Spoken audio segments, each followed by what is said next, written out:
Buenos días, queridos hermanos. Un placer estar nuevamente con ustedes en esta clase dominical. Como sabemos, vamos a tener que seguir un poco más de tiempo por este medio hasta que las cosas no se normalicen de una mejor manera. Esta mañana vamos a comenzar con un nuevo libro. Desafortunadamente, pues eh, no van a poder tenerlos ustedes, pero vamos a tratar de que durante la clase ustedes puedan captar de la mejor manera la enseñanza que nos trae en esta oportunidad. Esta primera sección del libro tiene que ver con viviendo con esperanza en un mundo quebrantado. Qué buena lección, ¿verdad, mi hermano? Para estos momentos tan difíciles por los que estamos atravesando. Viviendo con esperanza. Y el tema para hoy de Viviendo con la Esperanza es la base de nuestra esperanza. La esperanza es una de las más fecundas aspiraciones del ser humano. No creemos que los animales terrestres, ni los animales marítimos, ni las aves que surcan el cielo sientan tengan este tipo de sentimiento. Ellos son guiados por algo diferente. Por ejemplo, un tigre o un león de este siglo, del 2020, no dista mucho, no es muy distinto a los leones de los tiempos pasados. Ellos simplemente se mueven por su instinto predatorio. Lo mismo podemos decir de las tortugas marinas, que van y vienen navegando en las olas, que se dejan llevar por las corrientes marinas y que lo único que las mueve son esos patrones de esa necesidad de procrearse y de sobrevivir. O qué decir de las aves del cielo tan fieles todo el tiempo, todo desde la creación del mundo, tan fieles a los patrones migratorios. Son tan fieles a esos patrones migratorios que los cazadores ya las tienen medidas y ya saben en qué momento disparar para hacer de ellas un trofeo. Pero el ser humano es diferente. El ser humano, el sentimiento de la esperanza, así como el de la fe también, lo hace muy especial. Esto nos hace pensar y cambiar nuestra manera de ser. La esperanza que va creciendo en nosotros a medida que vamos creciendo espiritualmente nos cambia nuestra manera de ver el mundo. También tenemos nosotros esperanzas cifradas en otras personas, en nuestros hijos, en nuestra comunidad, en nuestro mundo, en nuestro planeta. La esperanza va mucho más allá de lo que nosotros mismos podemos manejar, pero la esperanza está ahí latente. Sin embargo, los cristianos tenemos una esperanza que va muchísimo más allá. Tenemos la esperanza segura en nuestro eterno Salvador, nuestro Señor Jesucristo. Y por eso vamos entonces a estudiar este tema tan hermoso de la esperanza. Y lo quisiera comenzar con una pregunta sencilla. ¿Puedes recordar alguna esperanza que nunca se realizó? Nosotros conocemos aquello de que la esperanza es lo último que se pierde, ¿verdad? Pero hay esperanzas que como que se dilatan en el tiempo y nunca llegan. A ver, pensemos por un momento cuáles son esas esperanzas que nunca se llegaron a ser realizadas. ¿Qué piensan ustedes? Podríamos decir que aquella persona que muere sin conocer al Señor, aquel familiar que se fue y perdimos la esperanza de que algún día reconociera quién es el Señor. Y se fue la esperanza con su muerte. Podemos hablar también de situaciones que se dilatan en el tiempo por muchos años.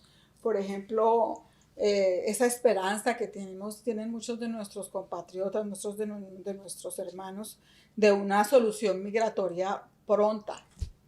Y pasa el tiempo y pasan los años y las cosas como que se dilatan. Y entonces empieza uno a perder la esperanza. ¿Y qué decir de las adicciones de nuestros hijos, de la pobreza de nuestros pueblos, del sufrimiento de la gente de nuestros pueblos? ¿Qué decir de ese sufrimiento de pueblos como Cuba, que han sido años y años con la esperanza de que algún día llegue la libertad? Y pueblos como Venezuela, que están que con solo que lleven 20 y tantos años y empiezan con tanto sufrimiento tal vez a perder la esperanza. Y es que sí, desafortunadamente las pruebas nos van debilitando esa fe que tenemos en esperar lo que tanto anhelamos. Pero vamos a ver a la luz de la palabra cómo el Señor nos enseña a tener esperanza. Voy a leerles la aplicación para la vida, vamos a analizarla entre los dos, entre usted y yo, porque tiene muchos datos interesantes. Dice, el suicidio es la expresión más contundente de la pérdida de la esperanza. En Estados Unidos se suicidan alrededor de 129 personas al día. Esto quiere decir aproximadamente 47,000 personas al año. Es una cifra espeluznante. Y este flagelo no solamente se da en personas, digamos, que han tenido muchos problemas o que tienen unas vidas muy conflictivas, no, se da en cualquier tipo de personas, en jóvenes, en adultos, en estrellas de cine, en gente poderosa, en profesionales, en trabajadores. Se da en muchos tipos de ambientes sociales. Se pierde la esperanza y se llega entonces al suicidio. No podemos pensar que el suicidio es lo único que revela la pérdida de la esperanza. Para muchos la esperanza se pierde poco a poco, ya sea por perder la salud o otro motivo, como por ejemplo cuando un hijo comienza a usar drogas, lo que les hablaba ahora, y arruinan sus vidas. Qué descorazonadora y qué desesperanzadora es esa imagen. Muchos se desesperan cuando se ven estancados en un mismo trabajo sin expectativas de avanzar. La realidad es que nadie está exento de las dificultades de la vida. Y mientras es cierto que la pérdida de la esperanza no siempre resulta en quitarse uno la vida, sí resulta en la desilusión y la pérdida de los sueños y la pérdida de la ilusión de lograr algo mejor para nuestras vidas. Pero ánimo, pues a la luz de esta horrenda situación, Jesús cumple lo que promete. Al triunfar sobre el pecado y la muerte, Jesús es el único que ayuda a sus seguidores a superar estas circunstancias y a mantener la esperanza firme ante las incertidumbres de la vida. Y esto nos lo enseña Pedro de una manera muy, muy especial. El apóstol Pedro, que es el versículo y los versículos que vamos a estudiar, escribió la primera carta temprano en los años 60 después de Cristo, como 61, 62, 63, a la iglesia de las provincias a través de Asia. Trataré de ponerles aquí un mapa para que ustedes visualicen más o menos a qué provincias fue que Pablo le escribió esta carta. Y se las escribió porque se había iniciado ya entonces una persecución. Eran los inicios de la persecución. En primera de Pedro 1:6, que es otro un versículo aparte del que vamos a estudiar, dice, en lo cual vosotros os alegráis, aunque ahora, por poco tiempo, si es necesario, tengáis que ser afligidos en diversas pruebas. Pedro advierte que ellos tendrían que ser afligidos en diversas pruebas y nos lo advierte a nosotros de la misma manera. En 1 de Pedro 2:12 dice así, manteniendo buena vuestra manera de vivir entre los gentiles, para que en lo que murmuran de vosotros como de malhechores glorifiquen a Dios. Él estaba advirtiéndoles que iban a murmurar de ellos, que les iban a perseguir. Entonces, ante estas circunstancias, Pedro escribe esta primera carta y podemos estar seguros de que los cristianos de Asia estaban pasando por serias pruebas. Se había desatado ya esa persecución. Pedro está aquí escribiéndole a los creyentes judíos y a los gentiles, a aquellos judíos que habían creído en Jesucristo y que estaban empezando a ser maltratados simplemente por el hecho de haber aceptado el evangelio. Entonces, hermanos, vamos a orar y pedirle al Señor de que a través de esta enseñanza podamos nosotros fortalecer la esperanza que Él quiere que nosotros sintamos diariamente. Amado Señor, Padre Celestial, te damos gracias esta mañana, Señor, por lo que tú has hecho, Señor. Te damos gracias porque tú, a pesar de tantas dificultades por las que atravesamos, siempre nos dejas la palabra de aliento y la palabra precisa, Señor, para que nosotros podamos tomarla y hacerla nuestra, Señor. Hoy, Señor, estudiamos la esperanza, Señor, la esperanza que tú dejaste para nosotros, tus hijos, Señor. Esa esperanza, Señor, que nos hace tener la valentía, Señor, de enfrentar la vida de una manera buena, de una manera correcta, Padre. Señor, te pido en este momento que tú ministres a cada uno de los que escuchan estas palabras, Señor, y que te quedes con nosotros esta mañana. En el nombre de Cristo Jesús te pedimos todo esto. Amén. Bueno, mis hermanos, vamos entonces a Primera de Pedro. Vamos a ir al libro de Primera de Pedro y vamos a quedarnos en el capítulo 1 y vamos a leer ahora los versículos del 1 al 3. Pedro, apóstol de Jesucristo, a los expatriados de la dispersión en el Ponto, Galacia, Capadocia, Asia y Bitinia, elegidos según la presencia de Dios Padre en santificación del Espíritu, para obedecer y ser rociados con la sangre de Jesucristo. Gracia y paz os sean multiplicadas. Bendito el Dios y Padre de nuestro Señor Jesucristo, que según su gran misericordia nos hizo renacer para una esperanza viva por la resurrección de Jesucristo de los muertos. Esta es la salutación que hace Pedro a todas estas provincias de Asia. Les llama a ellos los expatriados. Este término se usó mucho para hablar de los expatriados en la dispersión. Históricamente, esta palabra se usaba para ser aplicada al pueblo de Israel cuando fueron expatriados por Asiria y por Babilonia. Pero Pedro utiliza este término de expatriados para referirse a estos cristianos. En el primer siglo, la dispersión de los judíos se podía ver en todas las provincias del Imperio Romano. No obstante, Pedro no estaba escribiendo a las sinagogas de la dispersión, no estaba hablándole a los judíos ortodoxos, estaba hablándole a los nuevos cristianos. Los nuevos cristianos estaban siendo expatriados, estaban siendo sacados de sus provincias por el solo hecho de creer en Jesucristo.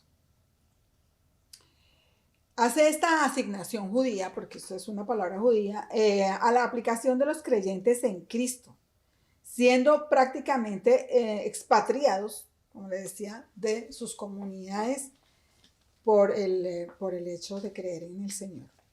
El apóstol Pedro identifica aquí 5 provincias de Asia, particularmente el Ponto, Galacia, Capadocia, Asia y Bitinia. Si lo miramos en el mapa, él no se refiere a todas las provincias de Asia. Por ejemplo, no menciona a Sicilia, a Pánfila, a Licia. Esto quiere decir que no todas las provincias de Asia estaban sometidas a persecución. Solamente en ciertas regiones de Asia y no en todo el Imperio Romano había persecución. El apóstol Pablo enseguida sigue caracterizándose, sigue dándole ciertos apelativos a estos creyentes, a estos nuevos creyentes que estaban siendo atormentados, digámoslo así, perseguidos. Dice que son elegidos, mira, en el versículo 2 dice, elegidos según la presencia del Dios Padre en santificación del Espíritu y para obedecer y ser rociados con la sangre de Jesucristo. Fíjense particularmente en este versículo cómo Pedro utiliza utiliza la Santísima Trinidad. Menciona al Padre, menciona al Espíritu Santo y finalmente menciona a Jesucristo. Aquí podemos ver que los recipientes, o sea, los que estaban recibiendo esta enseñanza, esta carta, no eran judíos ortodoxos, ni estaba dirigida a las sinagogas, ¿verdad? Eran entonces los nuevos cristianos que obviamente podían ser judíos también. Pedro lo reconoce entonces a todos ellos por esa fe de ese trino Dios, aunque la palabra Trinidad no se encuentra en la Biblia y no se viene a utilizar sino siglos después de que se haya escrito esta carta. Los apóstoles reconocieron en muchas oportunidades la divinidad de estos tres miembros de la Santísima Trinidad. Vamos a ver dos ejemplos así rápidamente, de donde los apóstoles mencionan también a los tres miembros. Romanos 9:5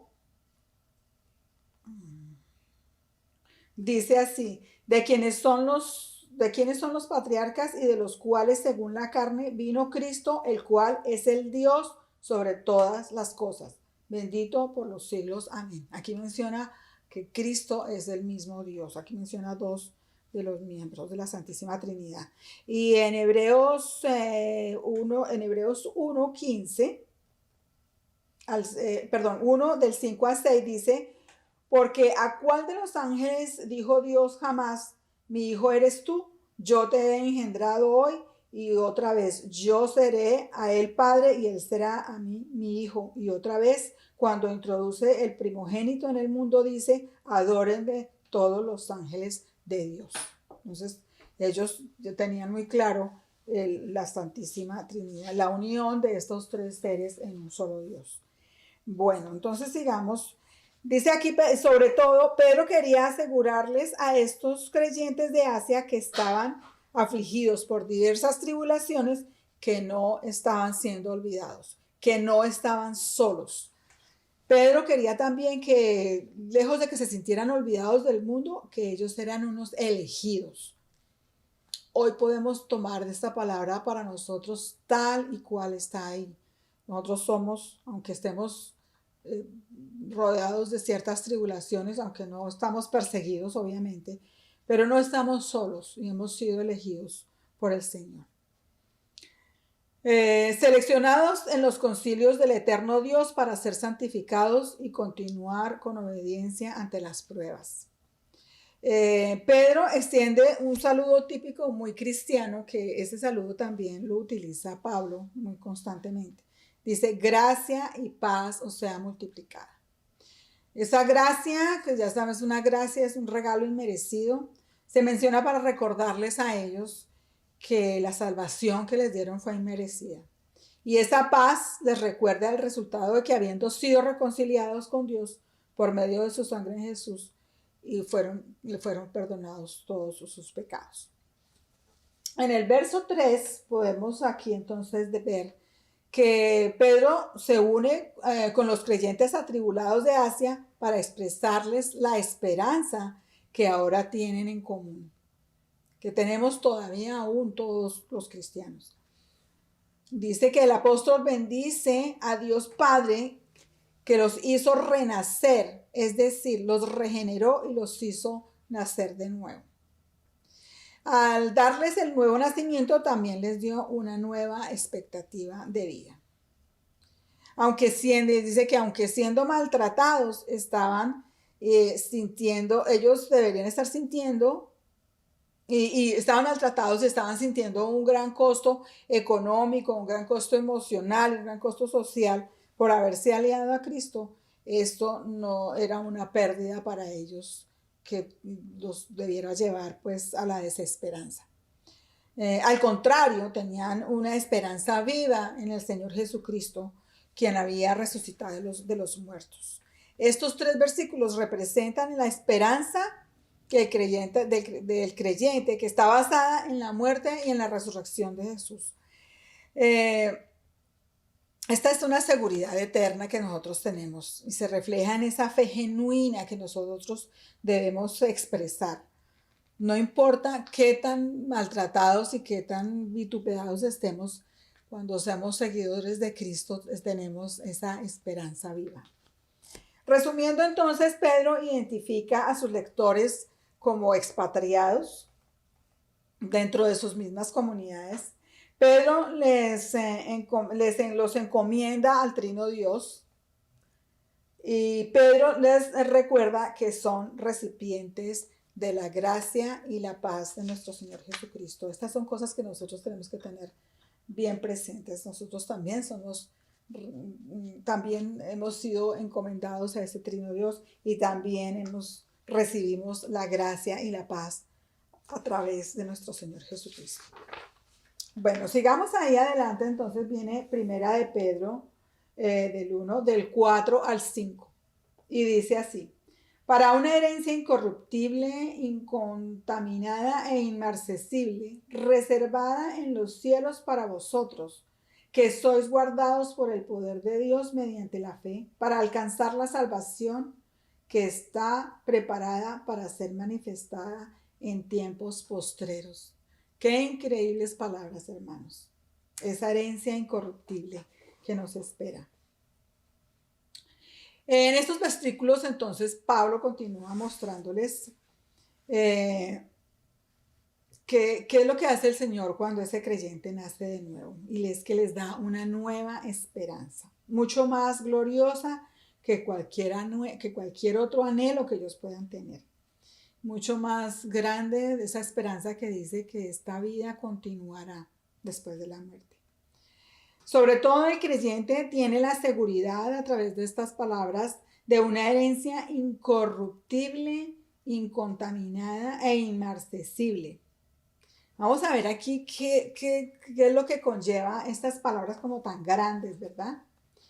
Pedro describe la naturaleza de la herencia que nosotros nos está esperando con estas tres palabras. En el Antiguo Testamento los judíos pensaban que en la tierra prometida como la herencia del pueblo de Dios.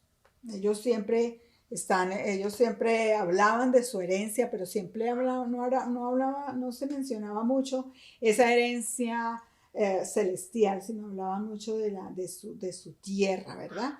Miren lo que dice en Génesis 26:3. Dice: habita como forastero en esta tierra y estaré contigo y te bendeciré, porque a ti y a tu descendencia daré todas estas tierras y confirmaré el juramento que hice a Abraham tu padre. Esa fe de los antiguos, de los judíos, estaba puesta entonces en la promesa de una tierra que habría de darles el Señor. Pero en los tiempos antiguos, los fieles tenían una esperanza en algo que es más allá de cualquier terreno físico. Miren lo que dice en Hebreos 11, del 15 al 16. Aquí aparece y se los voy a leer. Pues si hubiera estado pensando en aquella de donde salieron, ciertamente tenían tiempo de volver, pero anhelaban una mejor, esto es celestial, por lo cual Dios no se avergüenza de llamarles Dios de ellos. Está hablando a los judíos de que ellos también anhelaban. Entonces, a pesar de que las promesas se hicieron inicialmente para su tierra material, ellos anhelaban también entonces esa tierra celestial. Y Dios entonces les dice: yo soy el Dios de ellos también. El apóstol Pablo recuerda a los fieles de Asia que tenían una esperanza celestial, que a pesar de estar perseguidos y de estar pasando por tantas tribulaciones, ellos tenían una esperanza que no significaba que ir al cielo era simplemente descartar lo que estuvieran viviendo en la tierra, ¿no?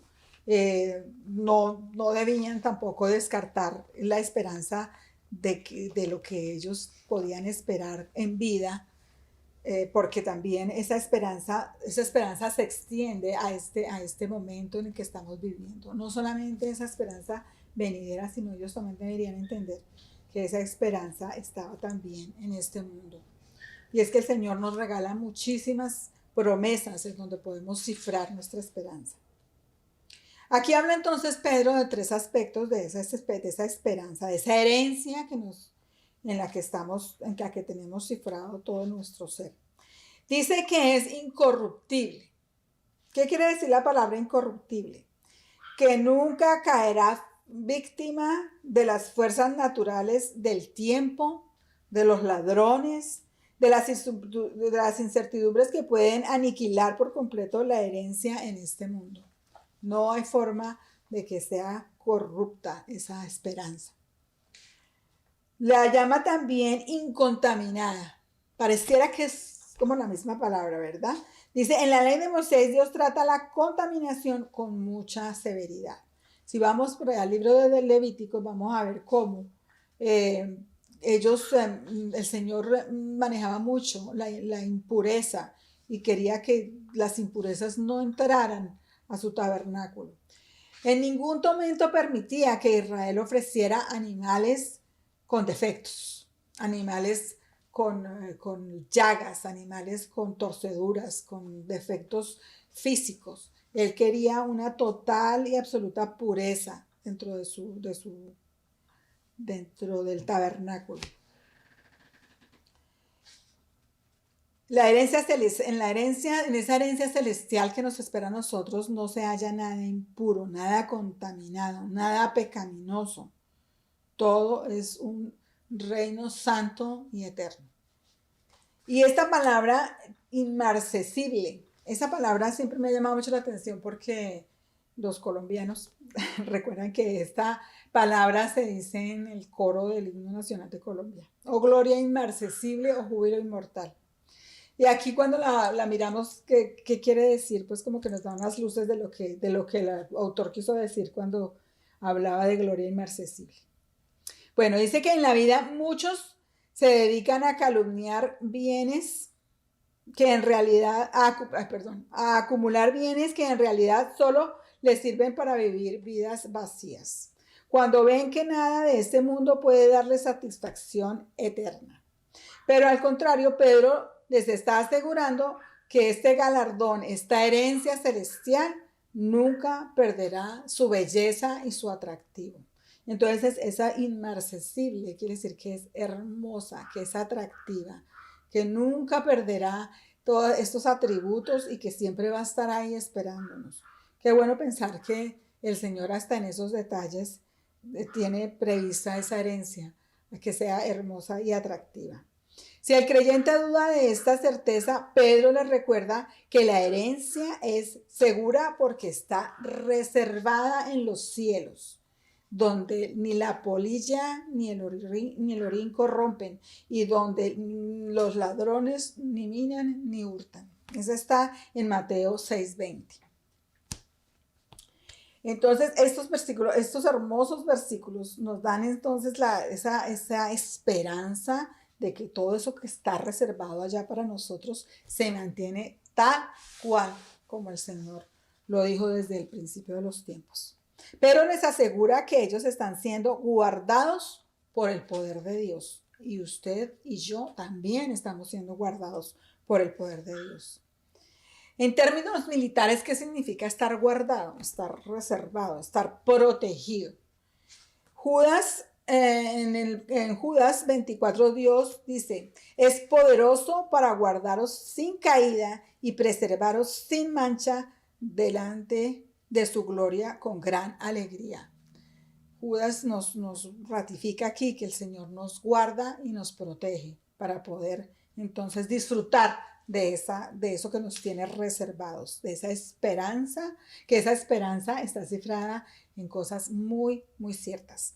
Mediante la fe para alcanzar la salvación que está preparada para ser manifestada en el tiempo postrero.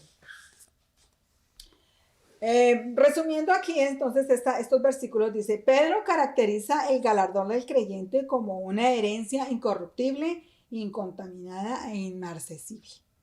Pedro quería aquietar esa incertidumbre que tenían ellos, de pensar que estaban desprotegidos, y les asegura que ellos están guardados por el poder de Dios. Hoy nosotros también podemos estar seguros y tener la esperanza de que estamos siendo guardados por el poder de Dios.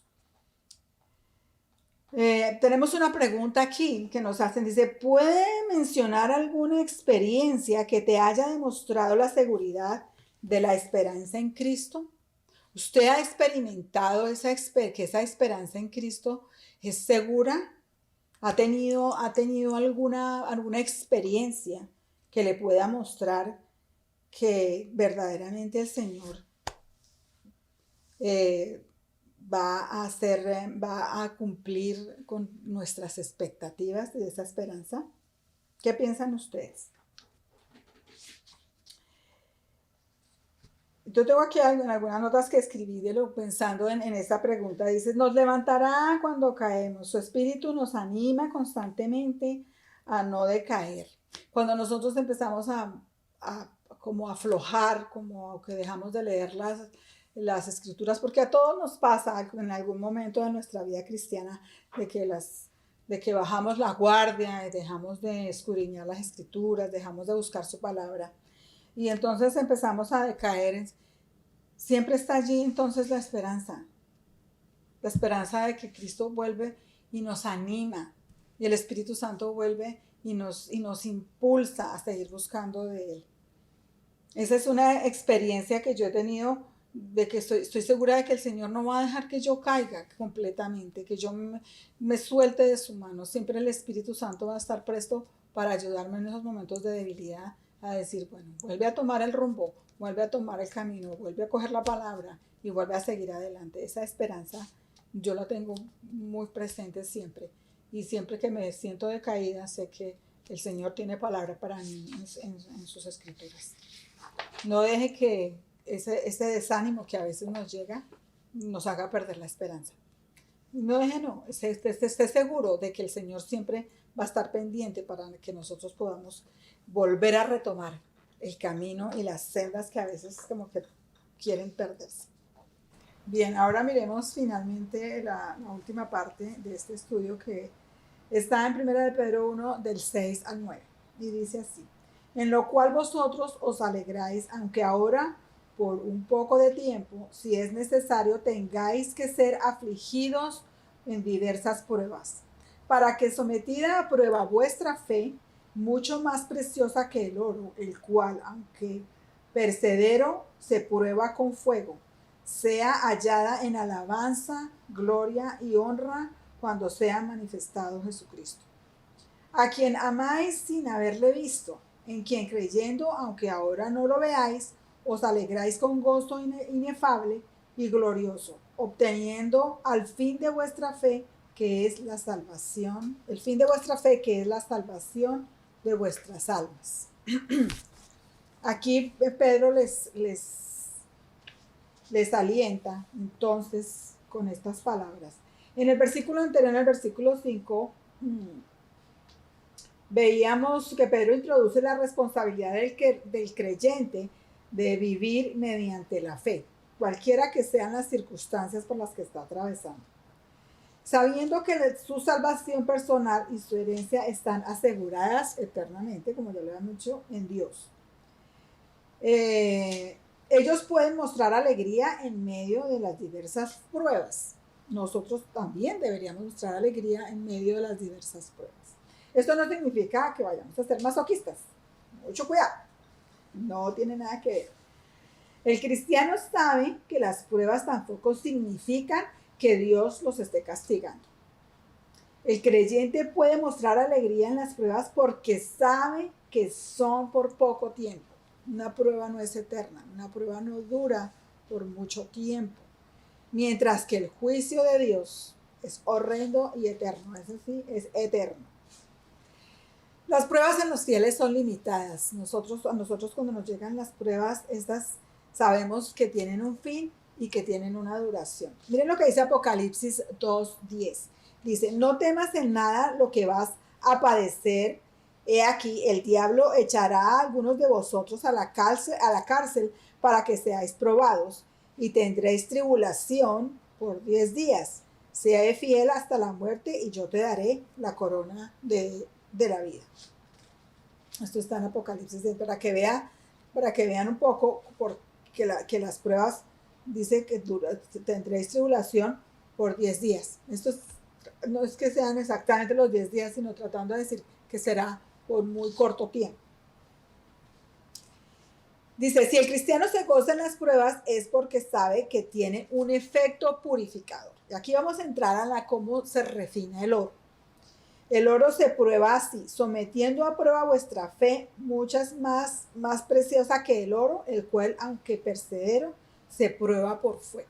Nuestra fe es mucho más rica y poderosa que el oro. Este es persevero, o sea, se va a desaparecer. Dios no produce nuestro sufrimiento ni nuestro dolor. Él no lo produce, pero tampoco lo desperdicia sin dotarlos de su propósito. El Señor aprovecha esas situaciones en las que nosotros llegamos por el motivo que sea por equivocación, por malas decisiones, porque sucedió así, y toma ventaja de esas situaciones para probar nuestra fe.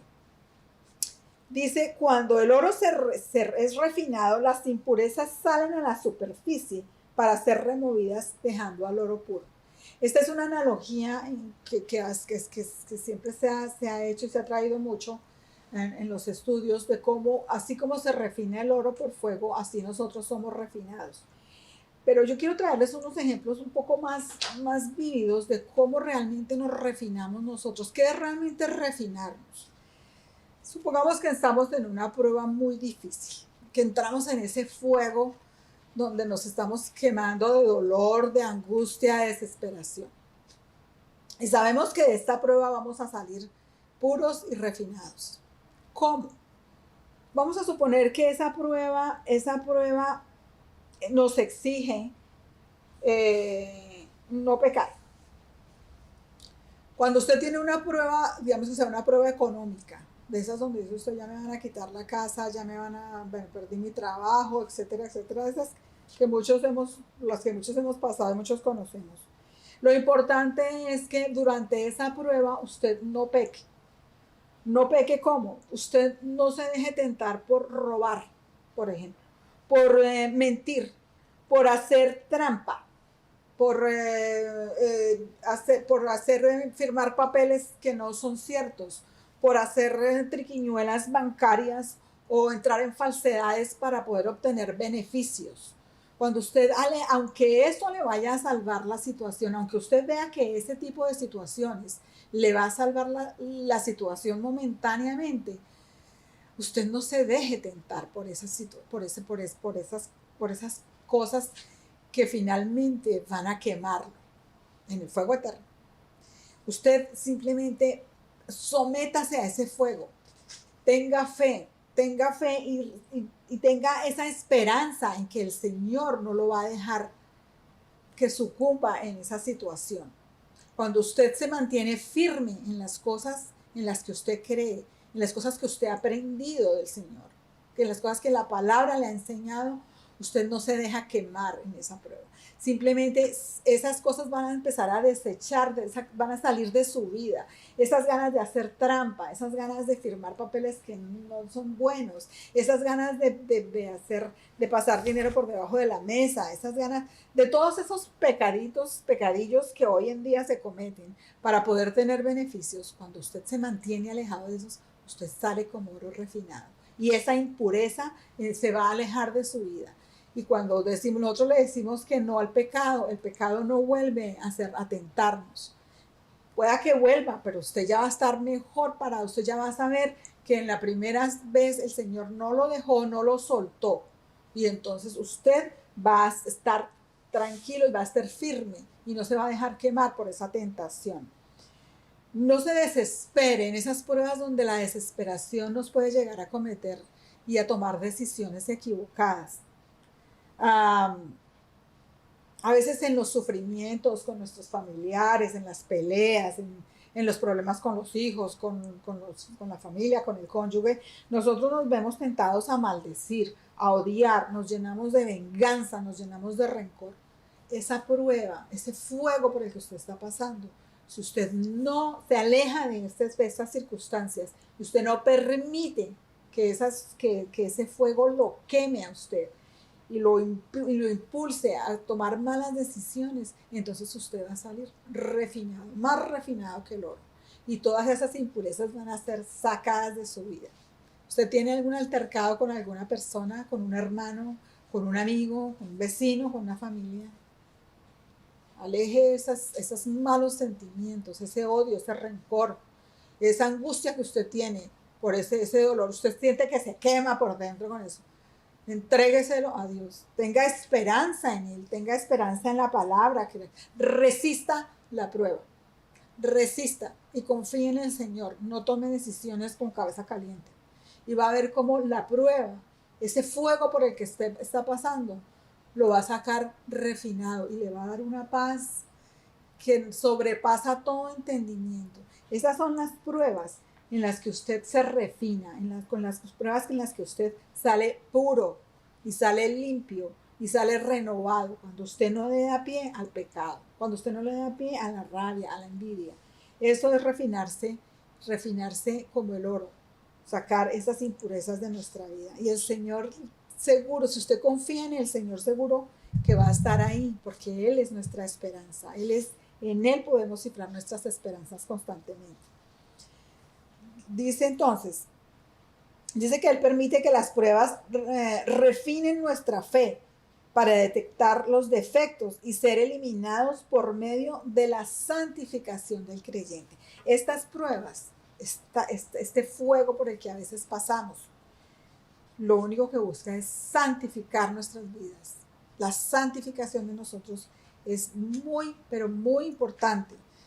Debe ser lo que prima por encima de cualquier otra cosa, por encima de bienes materiales, por encima de deseos malsanos. Cuando usted aleja todo eso de su vida, la santificación llega a su vida y eso trae una esperanza y una alegría y una paz que usted no va a saber, no va a tener cómo expresar. Él fiel sabe que la fe genuina sometida a prueba será hallada en alabanza, gloria y honra, así como dicen aquí en el versículo 7. Dice, la idea aquí es que llegará el día cuando Dios hará una inspección de la fe de cada uno de sus seguidores para ver cómo trabajó ese proceso de purificación en nosotros. Cuando llegue ese día en donde el Señor saque su libro y mire cómo reaccionamos nosotros a cada prueba, entonces ahí es donde vamos a dar alabanza, gloria y honra al Señor por haber producido en nosotros esa fe que logró sobrepasar todas esas pruebas. El apóstol Pablo habla de esta misma esperanza como la meta al supremo llamamiento de Dios en Cristo Jesús. Aquí, seguidamente, entonces, Pablo anima a los hermanos de Asia a ser fieles a Jesús, no importa por la situación que estén pasando. Y les dice que sin haberle visto, ellos han creído, están en muy buena situación, como dice el pastor. Jesús anticipó esto, él mismo dijo allá en Juan 20, 29, y decía que muchos lo aceptarían sin haberlo visto.